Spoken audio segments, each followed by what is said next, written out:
Mateus capítulo 21 e o versículo é o 42. A palavra do Senhor diz assim: Jesus lhes disse: vocês nunca leram nas Escrituras? A pedra que os construtores rejeitaram tornou-se a pedra angular. Isso vem do Senhor e é algo maravilhoso para nós. Portanto, eu lhes digo que o reino de Deus será tirado de vocês e será dado a um povo que dê os frutos do reino. Aquele que cair sobre esta pedra será despedaçado, e aquele que sobre ela cair será reduzido a pó. A minha versão aqui é a versão NVI, por isso está um pouco diferente. Mas veja só, irmãos, uma coisa que me encanta muito é assistir vídeos no YouTube, vídeos de restauração. Não sei se os irmãos já tiveram a oportunidade de ver esses vídeos. Eu acho fantástico. Eu fico horas vendo, né, as pessoas restaurando as mais diversas coisas, né, celulares, revólver. Não aconselho ninguém, viu, irmão, a ter revólver não, mas eu gosto de ver, né? O cara desmonta todinho e tal e restaura. E outras coisas. Já vi pegarem cutelos, né, que é aquela faca, né, específica, totalmente deteriorada pelo carcomida, né, pelo ferrugem, né, e ali a pessoa restaurar totalmente e plenamente. Eu fico maravilhado com isso, irmãos. Eu já ouvi, né, ele vem saltando pelas cortinas. Obrigado, meu irmão, glória a Deus. Então, meus queridos, esses vídeos me encantam. E olha só que coisa, irmãos. Geralmente, para consertar alguma coisa, essas pessoas que trabalham com isso, elas desmontam essa coisa, né? É quase impossível. Eu acho que não existe nada que, para ser consertado, fique da mesma forma. É preciso, vamos dizer assim, dividir em partes. Não é verdade, irmãos? É preciso dividir em partes.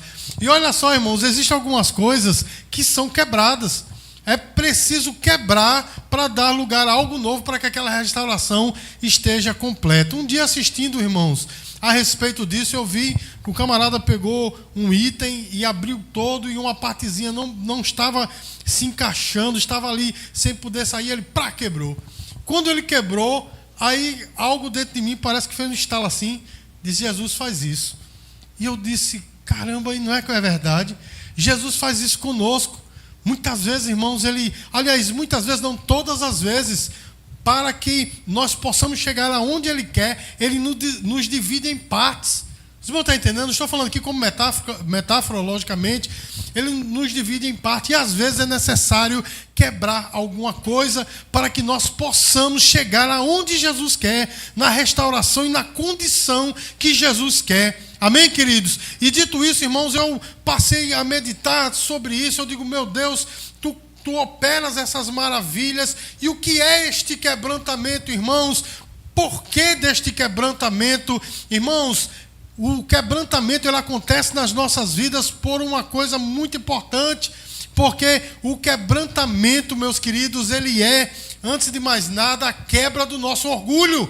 Os irmãos entendem, irmãos? É um momento, irmãos, em que Deus nos quebra, né, para formar de novo, porque é um momento de cura. Os irmãos estão entendendo o que eu estou falando? É um momento de cura, é um momento de restauração, é um momento até de perdão, porque tem pessoas que não conseguem perdoar. Não é assim, irmãos? E às vezes Deus tem que nos quebrar para que nós conheçamos o que é o perdão, para poder liberar perdão. Muitas vezes, irmãos, nós somos pessoas feridas, e pessoas feridas tendem a ferir. Não é verdade, irmãos? Pessoas feridas tendem a ferir. E aí, irmãos, muitas vezes Deus nos quebranta para que nós possamos entender o que é a cura, e ao invés de sair por aí atingindo as pessoas, ferindo as pessoas, agora nós saímos por aí abençoando essas pessoas. E é necessário, irmãos, que haja um quebrantamento. Qual é a importância desse quebrantamento na nossa vida, irmãos, na vida de um cristão? Esse quebrantamento é vital. Sabe por quê, meu irmão? Porque Deus resiste aos soberbos. E eu vou dizer de novo, irmãos, Deus resiste aos soberbos, seja ele quem for. Meus queridos, eu já vi acontecer nesses mais de 30 anos de caminhada caminhada, meus queridos, crentes abençoados, pessoas que andavam alinhados com Deus, mas em algum momento deixou a soberba subir no coração, e Deus não disse assim: ah, bichinho, ele é tão bom, ele ora tanto, ele prega tanto, ele faz tanta coisa, eu vou deixar para lá. Não, meu irmão, Deus sempre abate os soberbos. Então o quebrantamento, meus queridos, é importantíssimo na vida do cristão. Os irmãos entendem, irmãos? Na vida de um crente é de importância vital. É por isso que nós devemos entender, meus amados, o trabalhar de Deus nas nossas vidas. Deixa eu perguntar uma coisa a você nessa noite. É uma pergunta retórica para que você responda a si mesmo. Mas Deus está te quebrando? Se Ele está te quebrando, meu irmão, saiba de uma coisa: é momento de você glorificar a Deus, porque é um processo para você chegar a algum lugar. Você pode dizer glória a Deus por isso? É um processo, meus queridos. Isso quer dizer que não é para sempre. É um momento para te transformar em alguma coisa que Deus quer. Ou seja, o quebrantamento não é um fim em si mesmo. Ou seja, Deus não pegou você para te quebrantar só porque Ele quer te quebrantar. Não. O quebrantamento é um meio para te conduzir a alguma coisa. Os irmãos estão entendendo, meus queridos? Olha, meus amados, nesse texto que nós lemos nessa noite, Jesus aplica a si mesmo um texto do Velho Testamento falando sobre a pedra angular. E ele aplica a si mesmo essa metáfora, essa analogia da pedra. Ele estava dizendo que ele é a pedra. Os irmãos entendem? E o que é interessante aqui, irmãos, é que ele diz que essa pedra foi rejeitada pelos construtores. Não é assim, meu irmão? Porque essa pedra não se enquadrava, né? Não se amoldava aquilo que os construtores queriam. Por isso que era pedra rejeitada, né? O nosso irmão Pedro, na sua epístola, ele fala até assim: pedra de escândalo, rocha de tropeço. Não é assim, irmãos? Porque as pessoas rejeitaram Jesus porque ele não se enquadrava naquilo que os construtores queriam. E essa pedra costumava ficar na obra, né? Ali na construção, e era pedra de tropeço porque as pessoas iam para lá e para cá e a pedra estava no meio, eles não conseguiam se livrar. Os irmãos estão entendendo, irmãos? E Jesus diz: eu sou essa pedra. Então, meus amados, quem causa o quebrantamento em nós não é o diabo. Quem causa o quebrantamento em nós não somos nós mesmos, é o próprio Jesus. Irmãos, esse conhecimento nos traz algo tremendo. É Deus quem nos quebra. E Ele nos quebra, como eu acabei de dizer, irmãos, não porque Ele quer nos punir por alguma coisa, mas Ele quer, assim como aqueles homens que fazem as restaurações desses vídeos, Ele quer nos separar em partes e quer quebrar algumas coisas em nós que estão dificultando a restauração. Ele é a pedra. E aqui no texto, irmãos, olha só que coisa. No versículo 44 diz assim: aquele que cair sobre esta pedra será despedaçado, e aquele que sobre quem ela cair será reduzido a pó. Aqui existem dois momentos, irmãos, diferentes. Um que são aquele, ou seja, uma pessoa que se choca com a pedra. E outro aqui que a pedra cai sobre. Olha só, são dois momentos diferentes. Porque tem pessoas que se chocam com Jesus. Não é verdade, irmãos? Tem pessoas que se batem de frente com Jesus justamente pelo fato dele ser a pedra angular que foi rejeitada pelos construtores, porque Jesus não se enquadra na agenda das pessoas. Os irmãos estão entendendo, irmãos? Querem colocar Jesus na sua agenda. Não, Jesus... Essa semana, irmãos, eu vi, né, uma pastora que se desligou de uma grande igreja e ela estava dizendo: não, porque o Jesus que eu conheço é um Jesus só de amor. Ele aceita todo mundo do jeito que é, seja o que for, de qualquer maneira. Aí ela inclusive disse: as pessoas se escandalizam porque me veem nos shows, nos bares, nas danceterias, não é? Me veem em todos esses lugares e porque eu conheço um Deus de amor. Irmãos, nosso Deus é um Deus de amor. Na verdade, Ele é o amor. Os irmãos entendem? Mas por causa desse amor, Ele também é fogo consumidor. Então as pessoas querem enquadrar Jesus no seu estilo. Tem um Jesus gay, não é? Tem um Jesus pró-aborto, tem um Jesus vermelho, né? Tem um Jesus de todo tipo que você imaginar. Mas Ele é a rocha. Ele está firme e inabalável e ninguém pode pô-lo naquilo em que elas querem pô-lo. Os irmãos estão entendendo? Ou seja, ficou meio complicado, né, de entender. Eu vou dizer de novo, ninguém pode pegar Jesus e colocar dentro da sua agenda, do seu conceito, não. Tentam, mas não conseguem, porque o nosso Deus é uma rocha. E essas pessoas se chocam com Jesus. Os irmãos estão entendendo, irmãos? E nesse choque com Jesus, deixa eu dizer uma coisa para você. Não há nenhum resquício desse impacto em Jesus. Mas naquele que se choca, essa pessoa se desintegra. Os irmãos estão entendendo, irmãos? Essa pessoa que se choca com Jesus, ela se desintegra. E o outro momento aqui, irmãos, é que diz que aquele sobre quem essa pedra cair. Ou seja, irmãos, existe um movimento de Deus para cair sobre alguém, porque não é uma coisa, porque ele diz em quem essa pedra cair. Então ele está falando de uma pessoa. Os irmãos estão entendendo o que eu estou falando? Então há um movimento de Deus de cair sobre alguém e transformá-lo em pó. Irmãos, e esse alguém a quem Deus cai em cima, a pedra, a rocha, cai em cima, para esmagá-lo, transformá-lo em pó. É esses que o Senhor está tentando, está querendo quebrantar para usá-lo da maneira que Deus quer. Os irmãos estão entendendo o que eu estou falando? Irmãos, de fato, Deus tem esse propósito de nos quebrantar, de tirar de nós aquilo que está impedindo a nossa comunhão com Ele, a nossa restauração. Irmãos, quantas pessoas vivem a vida inteira no Evangelho, mas não experimentaram uma mudança total e radical nas suas vidas, porque tem pessoas que vivem a vida inteira no Evangelho e não conseguem perdoar. Não é assim, irmãos? Existem pessoas que vivem a vida inteira e não conseguem largar o pecado. Tem pessoas que vivem a vida inteira, meus queridos, mas não conseguem de fato entender o que é a graça. Essas pessoas, meus queridos, elas precisam ser quebrantadas por Deus para poder entender a graça. Os irmãos entendem, irmãos? Mas deixa eu dizer uma coisa para você, irmãos. Esse quebrantamento não é para a nossa destruição. Esse quebrantamento é para a melhoria das nossas vidas. Esse quebrantamento é para a nossa restauração. Hoje, no início do culto, eu li um texto em Oséias capítulo 6, a partir do versículo 1. E lá tem uma coisa tremenda. O povo, né, de Israel disse assim: voltemos a Deus, porque Ele nos quebrou e nos sarará. Não é assim, irmãos, que está lá? Ele fez a ferida e Ele mesmo a curará.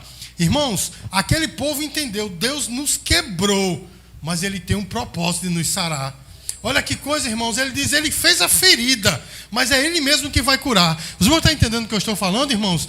Que coisa profunda. Isso nos mostra, irmãos, que esse quebrantamento de Deus não é uma punição, mas ao contrário, meus queridos, é um meio que Ele usa para que nós nos transformemos naquilo que Ele quer. Os irmãos estão entendendo, irmãos? Porque com a minha natureza caída, eu não consigo ser o que Deus quer ser. Que Deus quer que eu seja. Os irmãos estão entendendo? É necessário que haja um quebrantamento. Irmãos, e cada um de nós precisamos entender onde Deus está nos quebrando. Irmãos, como aqueles vídeos que eu vejo no YouTube, muitas vezes é necessário separar em partes, não é? Aquele objeto para poder limpar por dentro, não é assim, irmãos? E muitas vezes é o que Deus faz conosco, irmãos. Ele nos divide em partes. O que é que isso quer dizer? Ele nos abre completamente. Muitas vezes até nos coloca diante do nosso erro, diante do nosso pecado. Agora, muitas vezes, irmãos, nós somos tão obstinados que nós não queremos ver o nosso pecado, nós não queremos ver o nosso erro. Nós culpamos todo mundo é pecador, todo mundo está errado, todo mundo... Eu não. Não é assim, irmão? Está todo mundo errado, menos eu. E eu fiz isso, inclusive, por causa daquela pessoa. Foi Jonathan. Ele chega e ficou branco. Opa, eu? Né? Não é recebido. Não, eu estou assim por causa de Jonathan.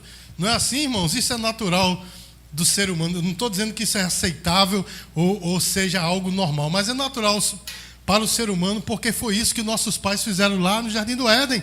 Não foi assim, irmãos? Adão culpou a Deus e a Eva.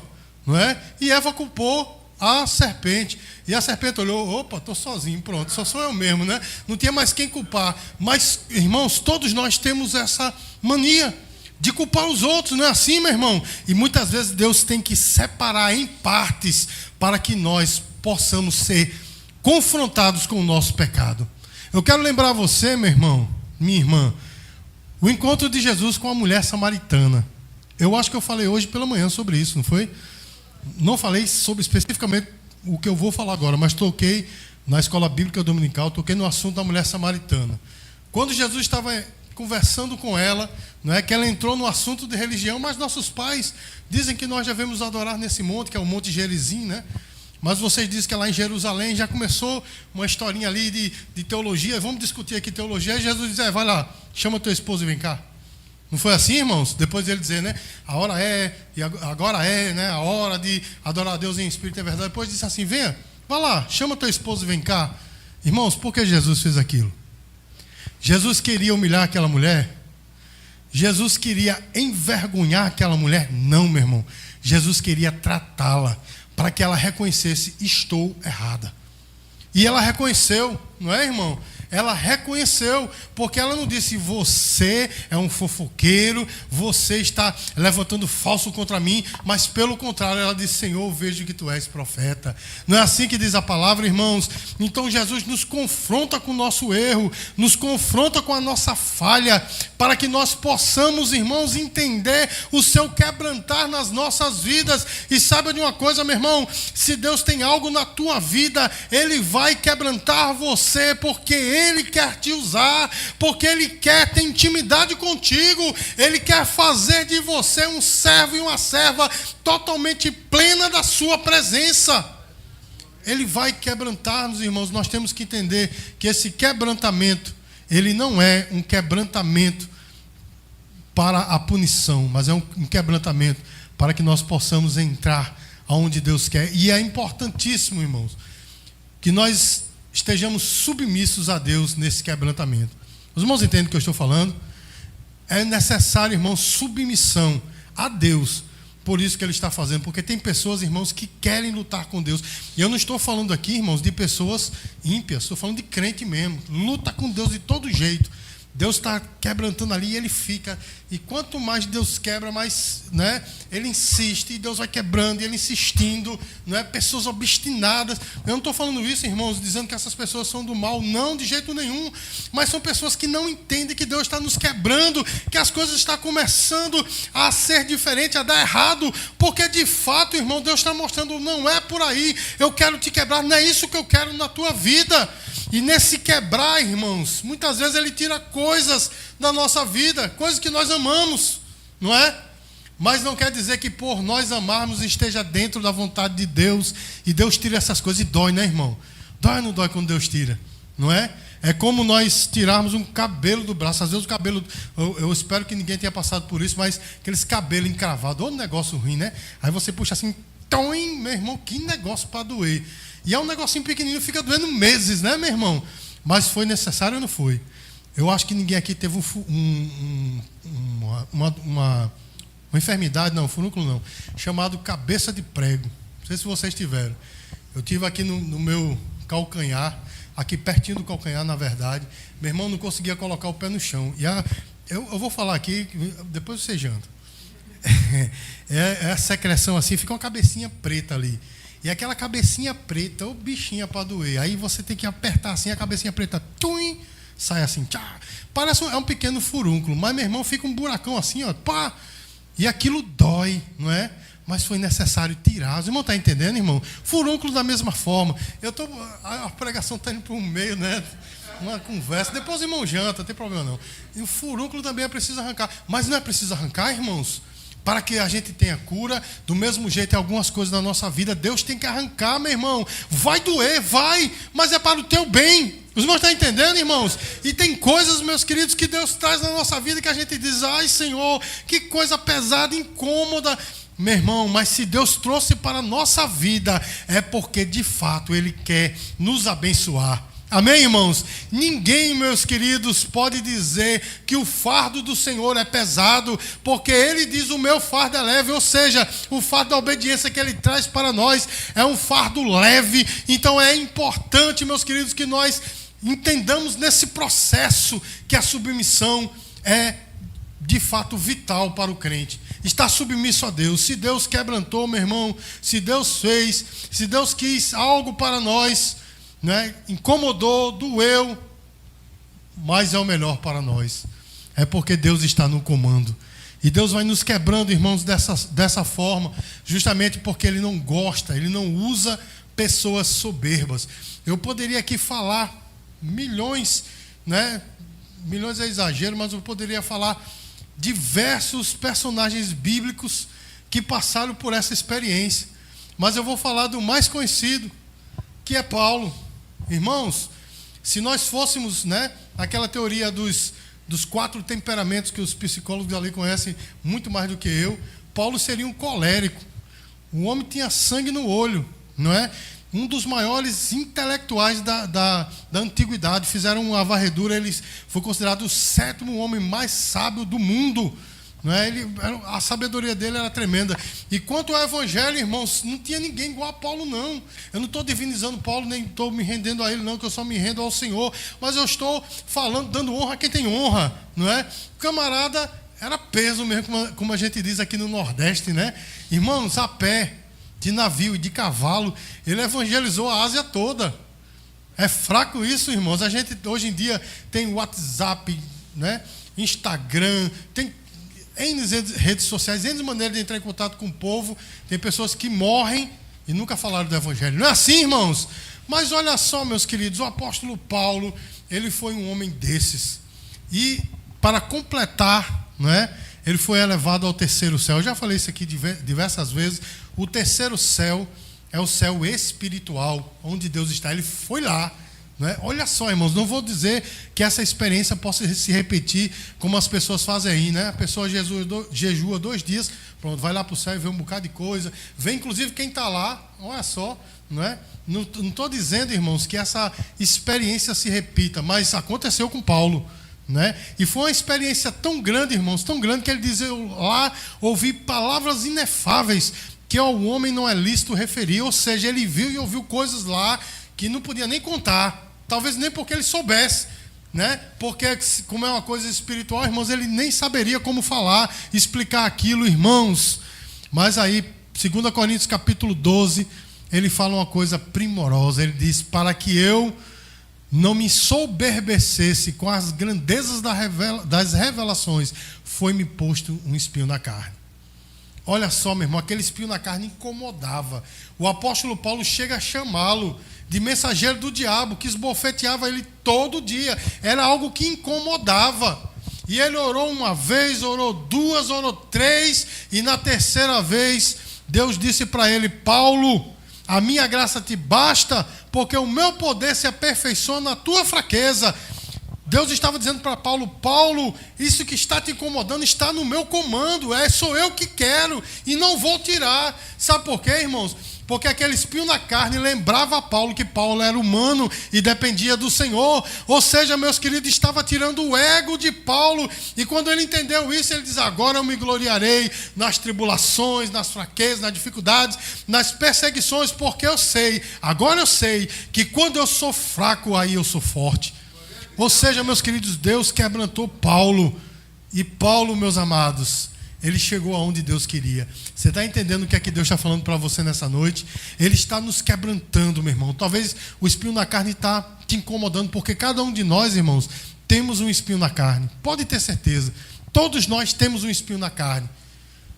E esse espinho na carne incomoda, meu irmão, incomoda, dói, né? E a gente às vezes até quer jogar de lado, mas não adianta, não vai acontecer, porque esse espinho na carne está dentro da vontade de Deus. Aí quando nós entendemos que Deus está nos quebrantando através desse espinho na carne, disso que nos incomoda, aí nós dizemos: então eu me gloriarei em todas as provações que eu estou passando, porque eu sei que quando eu sou fraco, então é aí que eu sou forte. Deus quer nos quebrantar, meu irmão, porque Ele quer usar pessoas humildes, Ele quer ter intimidade com humildes.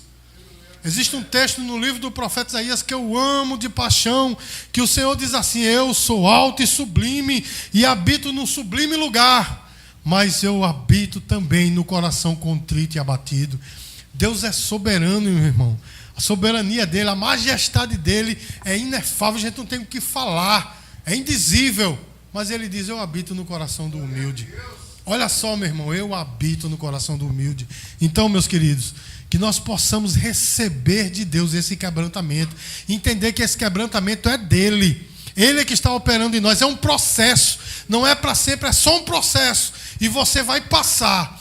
Deus vai te quebrantar, mas Ele vai te fazer de novo, vai te restituir. Sabe por quê, meu irmão? Porque aqueles vídeos que eu assisto, todos eles têm um objetivo, é transformar aquele objeto novo de novo. Os irmãos estão entendendo? Para que ele seja funcional novamente. Deus é da mesma forma conosco, meu irmão. Ele nos quebranta, não é porque Ele se compraz em nos ver sofrendo de jeito nenhum. Ele nos quebranta para que nós sejamos funcionais para com Ele, para que nós estejamos em uma condição de intimidade com Ele, tal, meu irmão, que Ele é nosso e nós somos dele. Diga glória a Deus, meu irmão.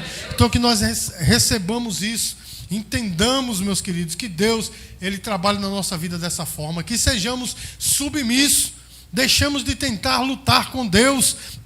Se formos lutar com Deus, nós vamos perder. Os irmãos entendem? Então se submeta ao quebrantar de Deus. Deixa Deus te quebrar. Deixa Deus te quebrar. Amém, irmãos? É a moinha de Deus. Eu tive um pastor no passado que ele dizia que é o ajuste do tom-in. Né? Acho que eu já falei isso aqui na igreja, porque quando a pessoa está tocando, né, um violão, uma guitarra, aí está fora de nota, o que é que ele faz? Ele aperta e tom-in, né? Até chegar, né, na nota. E tom-in, esse pastor não tocava nada, mas ele dizia, não, é o ajuste do tom-in. Eu ajuste do tom-in, fui perguntar a ele. Foi até na escola dominical, ele disse, não, é isso, é porque o violão não faz assim, né? É o tom-in, né? Então aceita esse tom-in de Deus, meu irmão, Ele está te ajustando para você dar a nota certa. Ele está te ajustando para que a música que sai de você não seja qualquer uma, mas seja a dele. E quando eu falo de música, eu estou falando, meus queridos, daquilo, da graça que Ele te deu para ministrar. Isso, meu irmão, acontece quando nós estamos quebrantados diante dele. Então, meu irmão, que nós nos humilhemos diante do Senhor. Amém? Dá uma salva de palmas para o Senhor. Fique de pé, nós vamos concluir essa ministração cantando um louvor.